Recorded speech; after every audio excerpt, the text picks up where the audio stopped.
Welcome to the Great Man Within podcast. Every episode is designed to help you discover and live the great man within you. I have been looking forward to sitting down in front of this microphone, pressing the record button, and sharing this story with you that I've been sitting on for the past week since I was in the Rocky Mountains of Colorado with my men's group of the last 3.5 years, where something went down that shook me to my core, opened my eyes to the way that I can live my life with a sense of freedom and also a new awareness of how far I've come on my spiritual and personal development journey.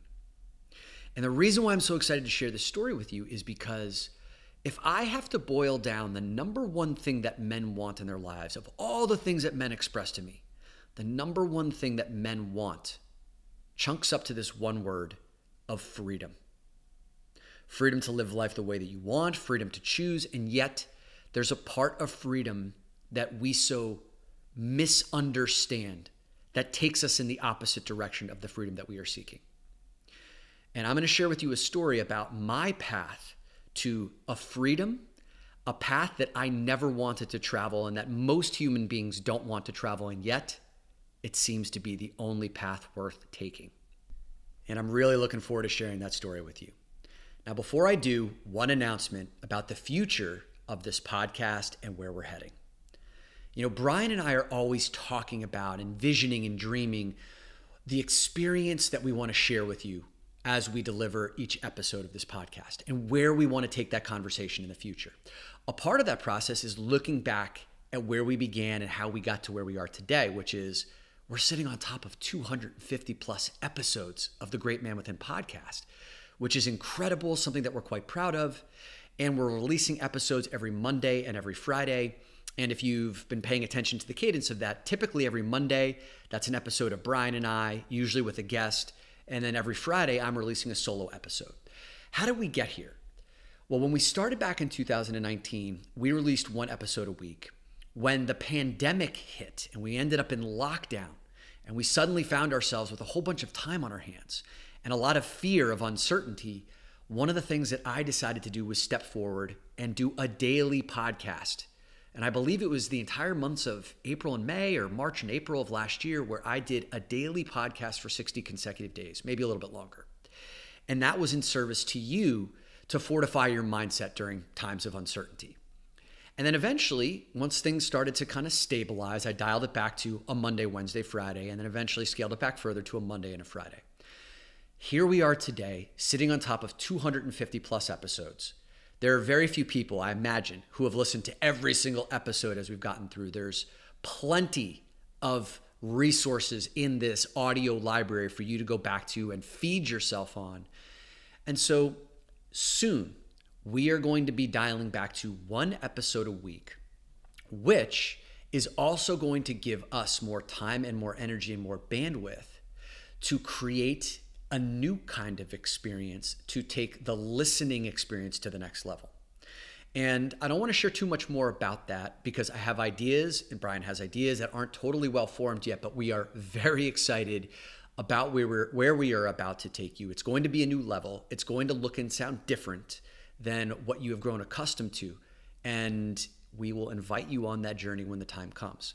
But just a heads up that in the coming weeks, if you've got used to the cadence of a Monday and a Friday episode, we're going to be dialing it back to just one episode released on a Monday for the foreseeable future. And in the event that you have not listened to every single podcast up to this point, this is your opportunity to go back and to get caught up. Okay, let's get to the story at hand about the path to freedom that you won't want to take, and yet it's the only path worth taking. Last weekend, I'm in the Rocky Mountains of Colorado with the men from my men's group that I've been a part of for the last 3.5 years. I'm having breakfast with two of the men in this world that I respect the most. Mordecai, who's been on this podcast talking about body shame and body image, and Mark Krasner, who's one of the closest men in my life. These are guys who have dedicated their lives to helping others, who have done deep spiritual work, and so I rely upon them to hold me to a higher standard and call me forward. And we're having breakfast before we're about to go out to the Rocky Mountains for our day of adventure. And we're talking about attention that we all feel in running our lives. Now, here's the tension. Michael Singer, who is one of our great spiritual guides, and I've talked about him ad nauseum on this podcast. He's the author of The Untethered Soul and The Surrender Experiment, but his most potent work in my life is the audio series, Living from a Place of Surrender. I've had every man in our Mastermind 1.0 listen to it, and it's been like one of the most potent pieces of spiritual guidance that we've all received. And so if you haven't listened to it, you got to stop whatever it is you're doing and listen to it now. I will link it in the show notes for easy use. It's on Audible, 8 hours, best 8-hour investment of your life. Now, what makes that audio series so powerful? Remember how I said earlier that when I ask men what they want, their number one priority, everything that you say that you want always seems to chunk up to one theme, which is freedom. And yet when I ask what freedom means to most men, they'll say, freedom to choose the job I want to work for or to work for myself, freedom to structure my days in a way that feels good for me, freedom to be in the relationships and live in the environment that I want, to have work-life balance in the way I want. Great.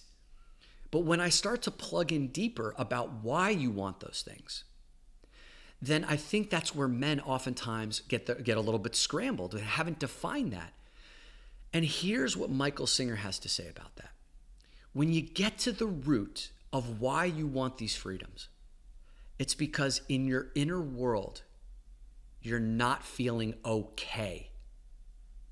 You're not feeling okay because your inner critic it puts you on blast all the time.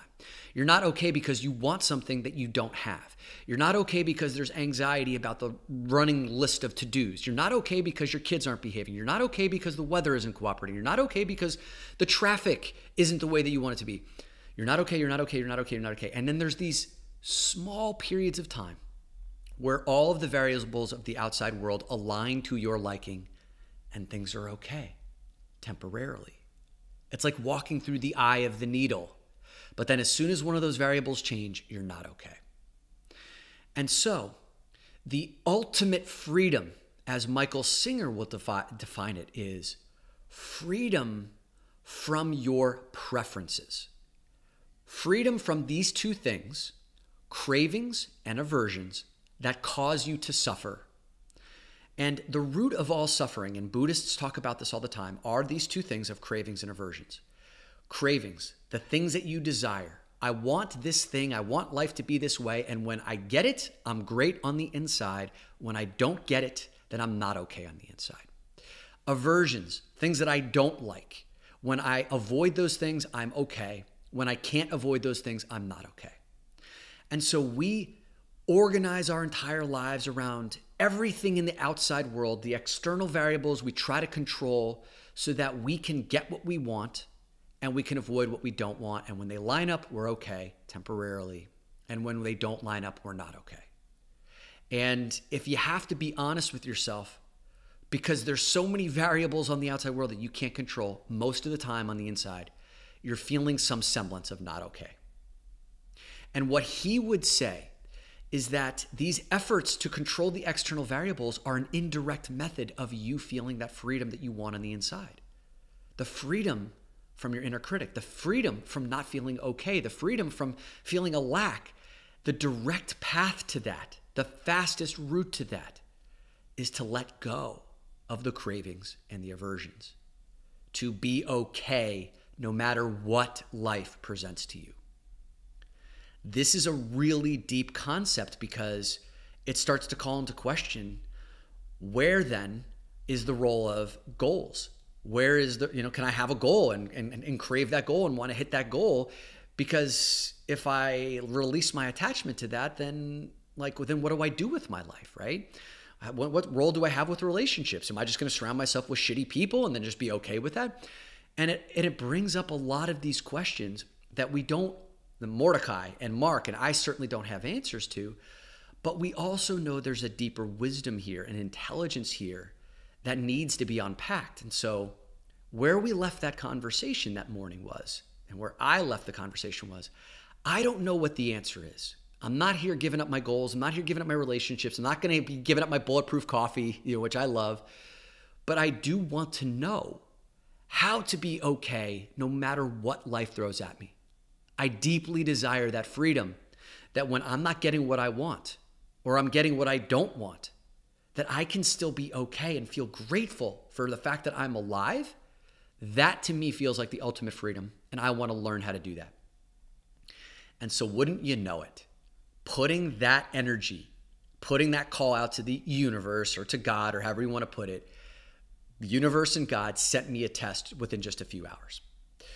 So we leave, the 8 of us leave to go on this adventure to the YMCA of the Rocky Mountains. Now, if you've been to a YMCA in your mind, you may be picturing like an old dingy auditorium with like fluorescent lights, kind of depressing.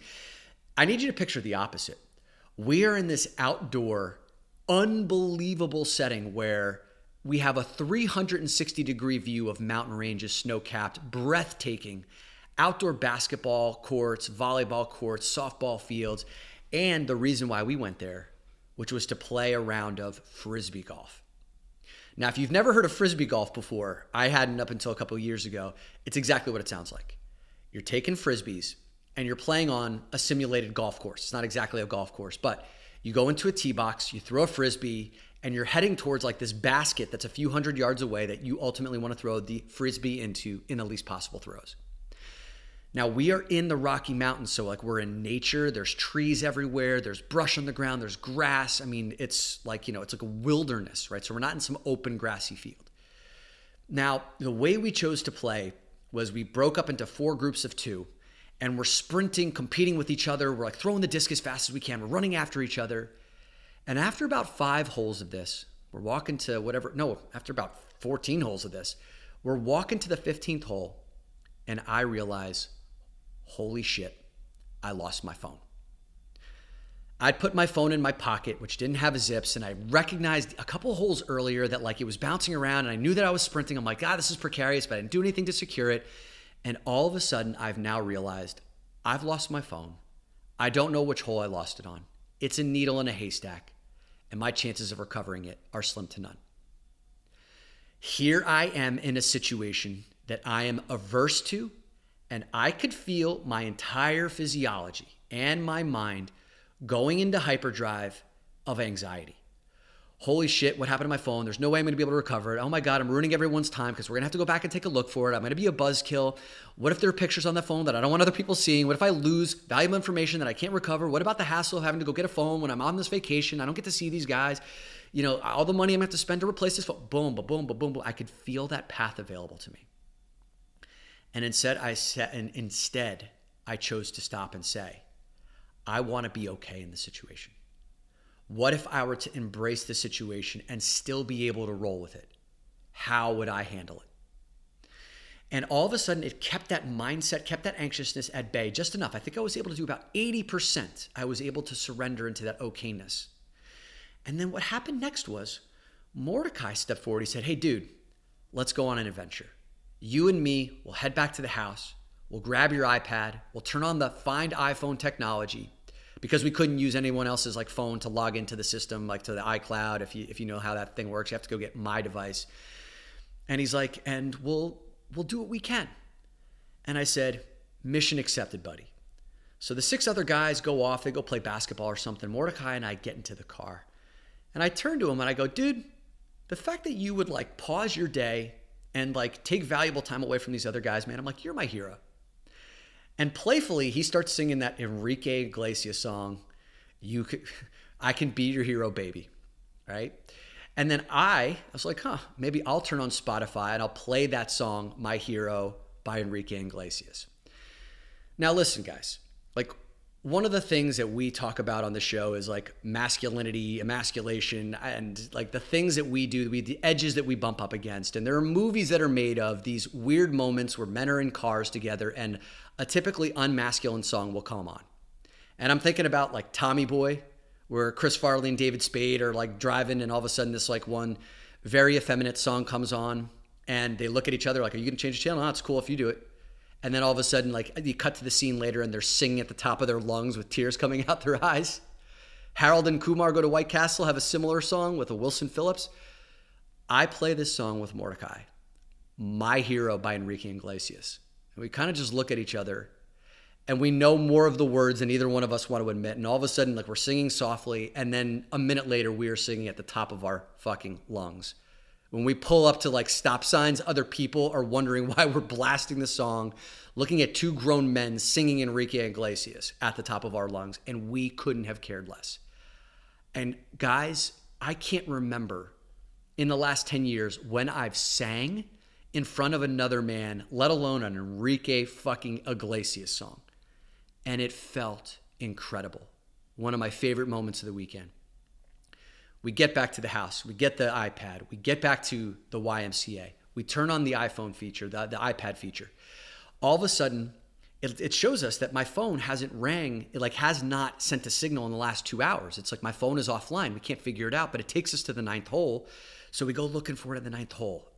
Based on the GPS coordinates, we're right on top of it. We should be finding it. I'm trying to send a signal to make a sound to ping. There is no sound pinging. My phone's offline. And we can't find it. We're about to give up.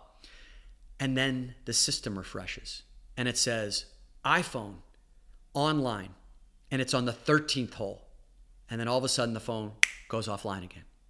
So we go to the 13th hole. We're taking 30, 45 minutes. We're walking around. We can't find this fucking thing. And Mordecai and I are looking at each other. We're like, oh shit, man. Like this is not going to happen today. Maybe we take one last sweep of this 13th hole, and then we'll go back and see if the guys want to come and do like an 8-person, we'll stretch across and we'll take one last lap and see if we can find this thing. And so I give this resolve and I say, you know what? I'm releasing the attachment to this phone. There's no way we're going to find it. It's a needle in a haystack, right? Like miles of field, brush everywhere. You can't see it. It could fall under anything and you never find it. And we're walking back to the tee box on the 13th hole, and all of a sudden, 4 of the guys drive up in the car to see how we're doing, and they pop out of the car, and I yell to them, hey guys, like maybe you can help us look for it. And when I do that, all of a sudden I ask myself, what would it feel like if I actually found this phone? What would the feeling be after like this 2 hours of hunting with Mordecai feel like if I found the phone? And all of a sudden this exhilaration popped up from my stomach up into my chest, and I was like, wow, that feels really cool. I took, no exaggeration, 3 more steps, and then off to my right, underneath the bush, was my fucking iPhone. And I picked this thing up. Electricity shot through my body, this euphoria and childlike excitement that I have not felt in 30 fucking years. And I grab the phone, throw it up in the air, and I start screaming, I found it! I found it! Mordecai, his head spins around. I thought it was going to pop off his neck. He's like, no fucking way! And the rest of the guys who had just arrived were like, you gotta be kidding me! And like we all just like jump up and down, celebrate. They're, how the fuck did you find it? Like none of us thought it would be found. And what it turns out was that like we don't have any cell service in Colorado in the Rocky Mountains, which was why the Find iPhone feature didn't work. We only had it for like 2 blips of time where like it just got 1 bar of connection and then gave us just enough information for me to find it, like, to find out which hole to go to. And that last moment where I felt into what it would be like to feel the excitement, and then 3 steps later I found it. It was this incredible experience of just trusting and being okay with and surrendering my preferences for how I want life to unfold led to, for me, the most exciting few hours, the most memorable few hours of an incredibly memorable weekend in the Rockies with these guys. A story that I'd heard preceding this experience was one from Elizabeth Gilbert, who's one of my favorite authors. If I have to talk about 3 authors who are the most impactful in my life, 4 authors: Napoleon Hill, Tim Ferriss, Michael Singer, and Elizabeth Gilbert. She's written Big Magic, which is a book about creativity. She's written Eat, Pray, Love, which is one of the most impactful books of our lifetime. Sold over 15, 16 million copies, which is an extraordinary amount of books. And she said something. I listened to this before I went on this trip to the Rockies. She said, I'm a 51-year-old woman. When I was 21, the vision I had for my life and that I was so desperately attached to about how my life was going to unfold could not look more different than how I sit here today. When I was 21, The definition of a successful life was me being married in a loving relationship and having a house, living together with kids and a family somewhere in like upstate New York. I'm 51 years old. I'm twice divorced. I'm now a widow. I'm bisexual. I'm living in a house alone by myself in the redneck part of New Jersey. And I could not be happier. My life turned out in a way that I never would have signed up for, and yet it is far better than I ever could have imagined. And because of her willingness to surrender her preferences to the way her life had to look, that she had to be in a relationship, that she had to be married, that she had to be married to a man, that she had to be living with someone.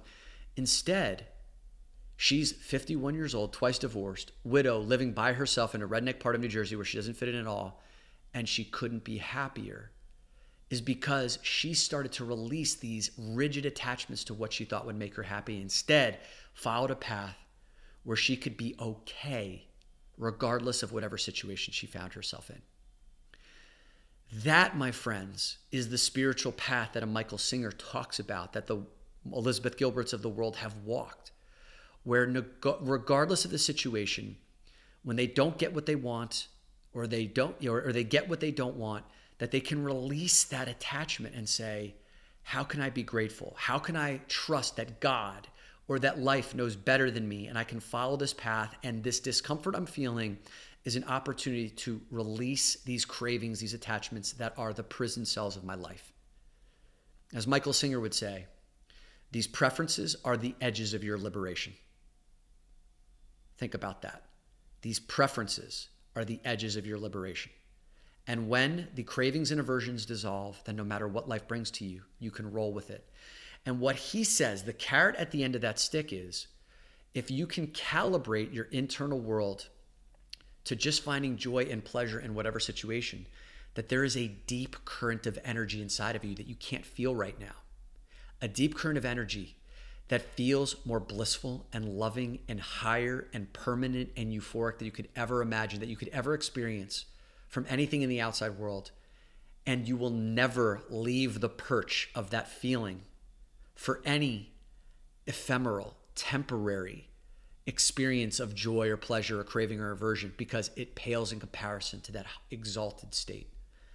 That's why these spiritual teachers like a Ram Dass, at the end of his life, when he suffered a stroke and found himself in a wheelchair, could talk about the pain and the disability as beautiful experiences that he was able to witness and be a part of. And they actually brought him deeper into his feelings of contentment and enlightenment. These are enlightened beings that are teaching us these things, fellas. And so if you desire to feel freedom, if freedom is something that you hold at the deepest of your core as a value that you want to achieve, then go the direct path. The direct path is recognizing that the things, the biggest impediments to your freedom are the cravings and the aversions.